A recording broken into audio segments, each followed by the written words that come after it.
our buddy Brad Crawford, who writes for who, Brandy? 24/7? Yep, 24/7 Sports. Brad, been on the show before, does a lot of college football for them. He has got LT out today, the 15 toughest schedules in college football. We know number one. Coming up this season. Number one is Florida. Florida for 100% Florida. Okay. And you're going to get a heavy SEC flavor in this. I'll just go ahead and tell you. But the Florida schedule, I know we talked about it the other day. Scott has all these schedules, so we can hit a few of them here. We won't go every single schedule, but we've talked about that Florida, and especially the way this schedule ends. When you look at the end of the Florida schedule, if you're coaching for your job after the Halloween bye date, Lance, I don't want to be coaching for my job there. No, and to be a power like Florida, a team that has won multiple national championships, and to look at a 12-game schedule, and there's a possibility you're only favored twice the entire year.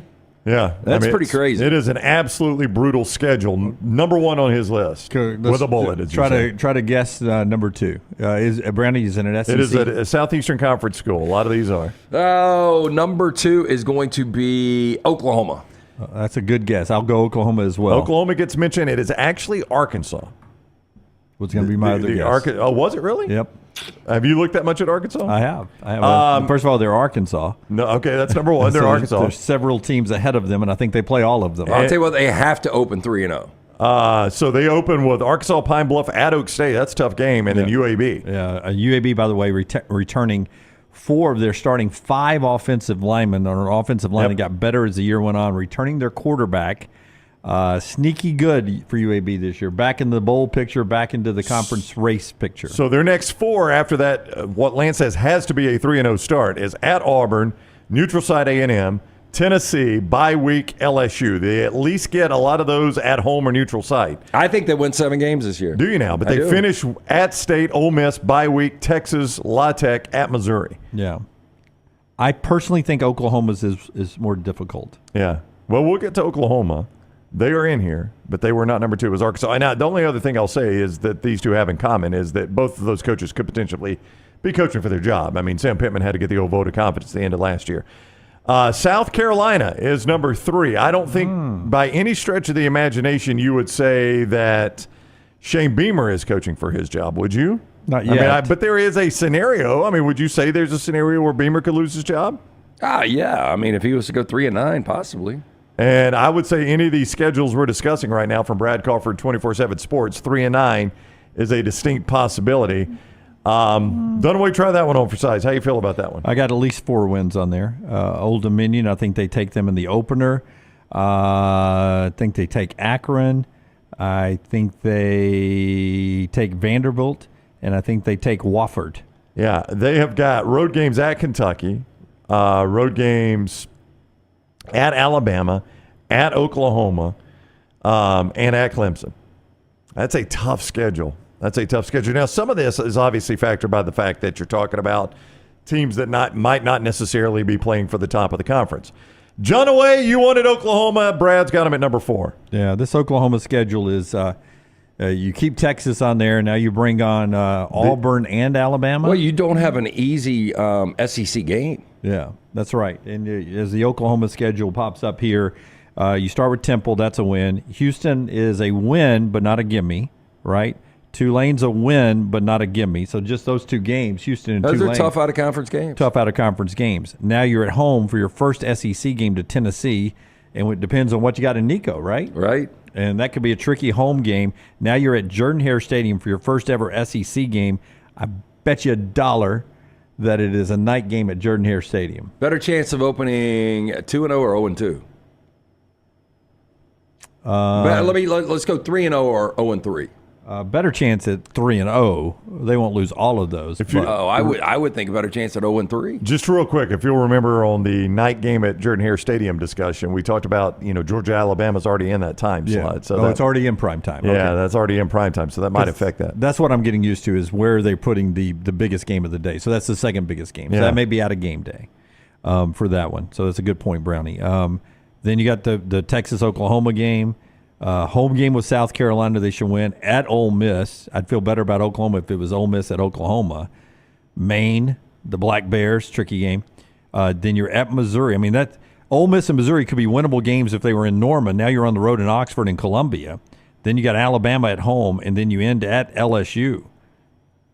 I mean, it just doesn't fall good for them on the home and away. Some of those away games are wins if they're in Norman, likely losses on the road. Again, I don't know what you're going to get out of Venables. And year Jackson one Arnold wasn't good. Yeah, year two was really good. Jackson Arnold might be the next great college quarterback, but if he's not, I think it's going to be really difficult for Venables in year one of the SEC. And I thought it was interesting, Matt Hayes, who joined us yesterday, we asked him the question, who gets to a college football playoff first?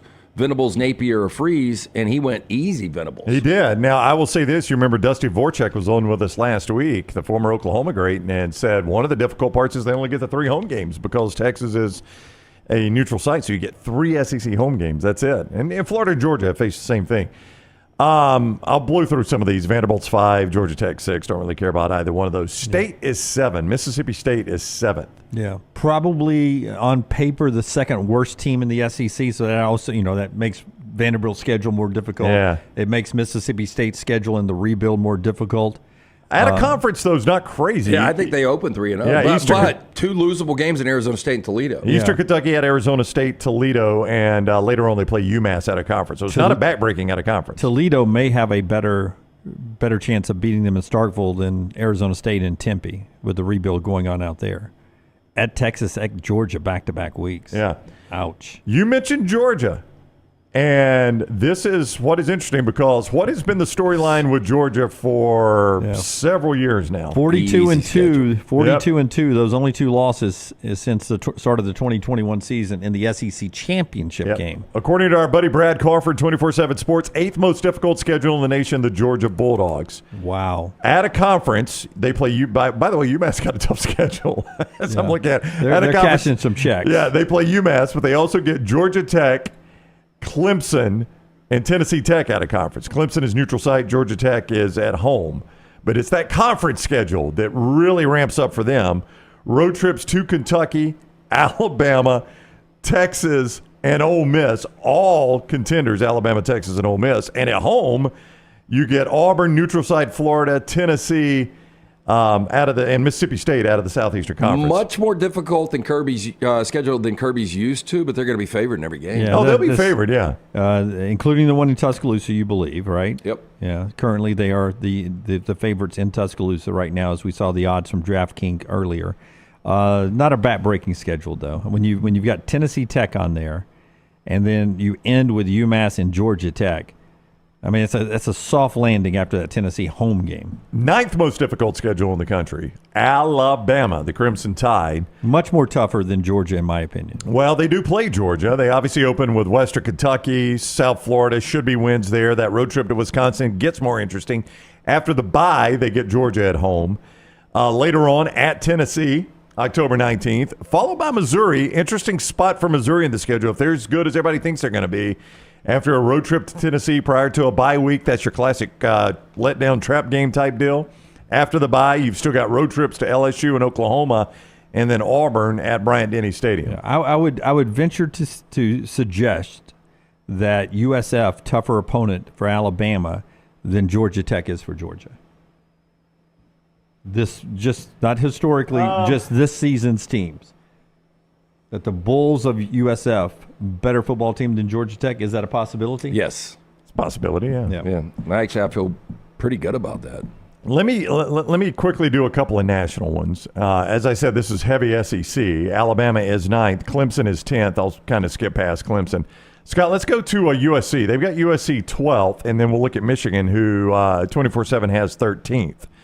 USC, the Trojans, their first trip around the Big Ten, which is what makes this schedule particularly interesting to me. And starting with LSU. And you start with LSU in Las Vegas, absolutely. Michigan week 3 on the road. You still got Penn State coming to the Coliseum. You still got to play Washington. I don't know how much they're going to fall off. Nebraska coming Washington to the Coliseum. on the road, by the way. Yeah, Notre Dame coming to the Coliseum. I mean, there are a lot of people think Marcus Freeman and Notre Dame be really good. A little more interesting USC schedule to me. About the only thing I miss, Lance, is that game against Utah. Yeah. That's about it from the Pac-12. Yeah, I'm excited about this. Yeah, it's going to be a fun schedule. Very few. I mean, the worst game they play is Utah State, really. I mean, when you look at it, everything else is conference. I mean, if the worst game on your schedule is a Utah State game, that's not a bad schedule. What do you say? What are you thinking there, Dunn? You're nodding your head. I was just thinking about Rutgers. Shiano's got them playing better. They might be worse than Utah State. I don't know. Is that Northwestern or Nebraska? Because it's not color. I can't tell if that's Northwestern or Nebraska. I said Nebraska. That might be Northwestern. You're absolutely right. We need more color from our friends at USC. I think it's Nebraska. You think it's Nebraska? Yeah. And then that changes. Utah State, Northwestern this year could be like teams. Nebraska's much better. And then finally, number 14, according to 24/7 Sports, most difficult schedule. Your defending national champions of Michigan, who are going to play this schedule without a lot of guys that are now off to the NFL, and without a coach that is now off to the NFL. And it gets real for them quick when Texas comes to Ann Arbor. And I think that is that'll be a telling game, I think, for this Michigan football season. It will. And so, too, I mean, that fourth game against USC, like you were talking about, that'll be a big game. And then, you got Washington not too far away down on October 5th. That's a game that both teams lost so much. If you're Michigan, you think I should win that game. So those 3 games in the first 6. Texas, USC, and at Washington? Yeah. Not an end. You still got to play Oregon, and you still got to go to Ohio State for the remainder of your schedule there. Yeah, at least 3 losses. Yeah. I think it's going to be a bit of a more difficult road for Michigan this year. There were very few teams, Lance, that challenged them at all last year. I think even if Harbaugh was coaching, you'd still have multiple losses. Yeah. I agree. You just hope, like Alabama all those years, that they just reload instead of rebuild, and you end up winning some of those games instead of losing them.